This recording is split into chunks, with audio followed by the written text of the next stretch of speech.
Hi, this is Kelly from Kelly's Corner, and this month we're going to talk about heat. Not sure how hot it will be in August, but our July was pretty hot, and that makes for a lot of things for us to think about and be aware of. Some of the more obvious things that we're aware of during extreme heat or prolonged heat are, we have to make sure that we try to get into cool places. Hydration is super important. How well we can take care of our homeless people, our elders in the community. Dehydration for people who are physically compromised can be more severe. It can have more consequences. So all of us have the potential to succumb to the heat, so to speak. I think for some people, when you're exposed to prolonged heat, they can get irritable. I think this is an opportunity for us to take a step and say, okay, this is an extraordinary set of circumstances. We need to take it one day at a time, 1 hour at a time if we have to. It's an opportunity for us to reflect again, like we've talked about so many times over the years in Kelly's Corner, that we want to be sure we're doing okay, and how do we self-care so that we can then help others around us. All the things that we've talked about, making sure we're well rested. If you can, in this heat, making sure you stay cool. Absolutely making sure you stay hydrated. Don't forget to eat, but possibly not heavy meals during the heat.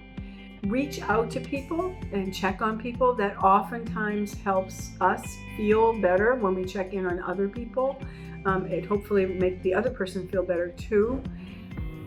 With the change in this temperature and the heat, by the time we're in August, we're looking towards fall, right? And it's hard to imagine when you're in a lot of heat, but in a few short weeks, we could be ending up with jackets and all that kind of stuff. And it speaks to the change of seasons and how we are affected by our environment. Time change is a really big one for a lot of people.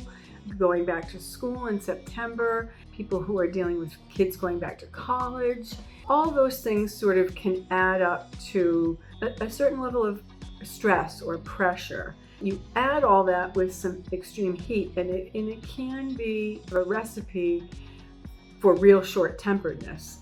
And sometimes just knowing that we may be susceptible to that, I think helps. In this heat, I get tired, and so I have to remember, okay, I can't go out and do a mile walk in this heat. I can't go out and do gardening, which I love to do, but it's too hot.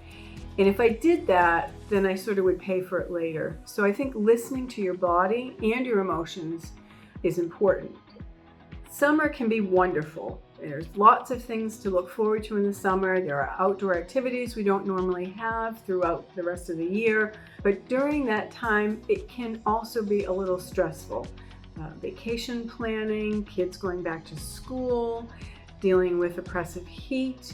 All of that can add a little bit of stress in a different way that doesn't happen the rest of the year as much. So just realizing and being aware of those potential issues that come up can be helpful. And I think that we just have to remember this sort of happens every year. So to keep in mind for this summer and the next, just hang in there, try to keep cool, both physically and emotionally, just try to keep cool.